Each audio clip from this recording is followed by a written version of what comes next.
In calculus, we often need to find the volume of a solid formed by rotating a 2D shape around an axis.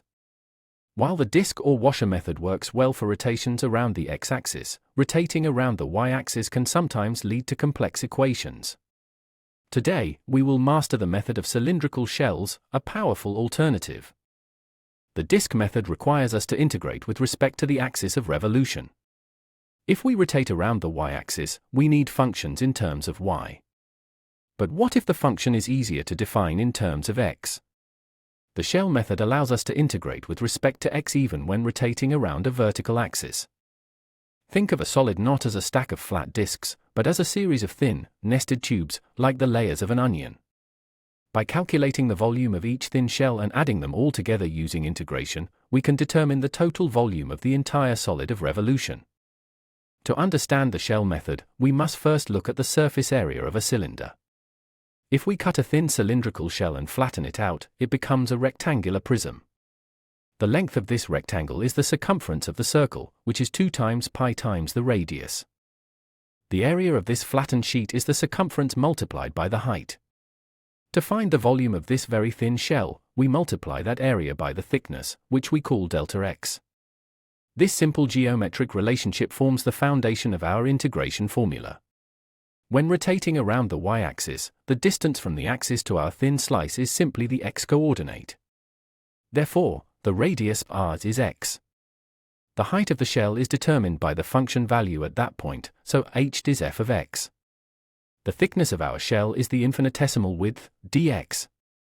By summing up all these infinitely thin shells from the inner boundary A to the outer boundary B, we get the definitive integral for volume. The formula is the integral from a to b of 2 pi, times the radius x, times the height f of x, with respect to x. As the number of shells increases and their thickness dx approaches 0, the sum of their volumes becomes the exact volume of the solid. This transition from a discrete sum to a continuous integral is the core beauty of calculus applied to 3D geometry. Before we solve an example, let's recap the components. The radius is the horizontal distance from the rotation axis. The height is the vertical stretch of the function. Multiplying these by 2 pi and the thickness gives us our integrand. Keep these parts distinct to avoid errors. Let's apply this to a specific problem. We want to rotate the region bounded by the parabola y equals 2x minus x squared and the x-axis around the y-axis. First, we identify our limits of integration, which are the roots of the equation, 0 and 2. We set up our integral using the shell formula. The radius is x and the height is our function, 2x minus x squared. We pull the constant 2 pi outside the integral to simplify the calculation. Now we have a polynomial that is ready to be distributed and integrated. Distributing the x through the terms gives us 2x squared minus x cubed. This step is vital. Many students forget to multiply the radius by the height function before integrating. Always simplify your integrand as much as possible before applying the power rule. Now we integrate. The antiderivative of 2x squared is 2/3 x cubed, and the antiderivative of x cubed is 1/4 x to the 4th. Plugging in our upper limit of 2 and subtracting the lower limit of 0, we begin our final numerical evaluation. After calculating the fractions, we find the volume is 8 pi over 3 cubic units. This represents the total space occupied by the solid generated by our parabola. Notice how much easier this was than trying to solve the original equation for x in terms of y. What if we rotate around a line other than the y-axis? If we rotate around x equals -1, the radius is no longer just x. It is the distance from our slice at x to the line at -1, which is x minus -1, or x plus 1. The rule for the radius is always right minus left, or to top minus bottom. If the rotation axis is to the left of the region, the radius is x minus the axis value. If the axis is to the right, the radius is the axis value minus x. The height remains f of x. The shell method can also be used for rotations around the x-axis. In this case, we use horizontal shells. Everything is swapped. We integrate with respect to y, the radius is y, and the height is a function g of y. The logic of nested layers remains exactly the same. For this horizontal example, our radius is y and our height is the square root of y. Combining these, we integrate y to the power of 3/2. This flexibility is what makes the shell method so versatile for different orientations of solids. If the region is bounded by two curves, the height of our shell is simply the upper function minus the lower function.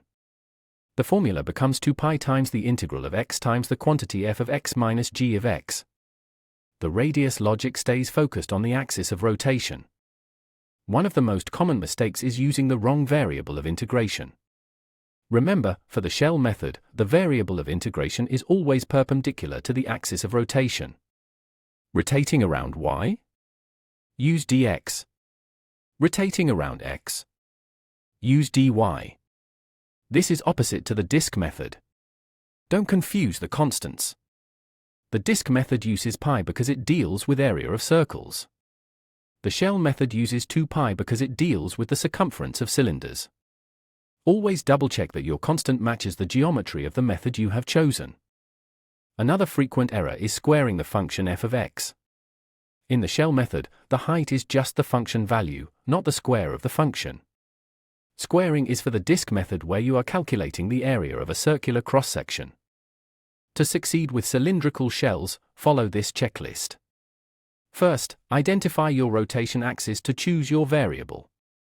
Second, define your radius and height functions. Third, assemble your integral with the 2 pi constant. Finally, perform the integration and evaluate your limits carefully. Let's test your knowledge.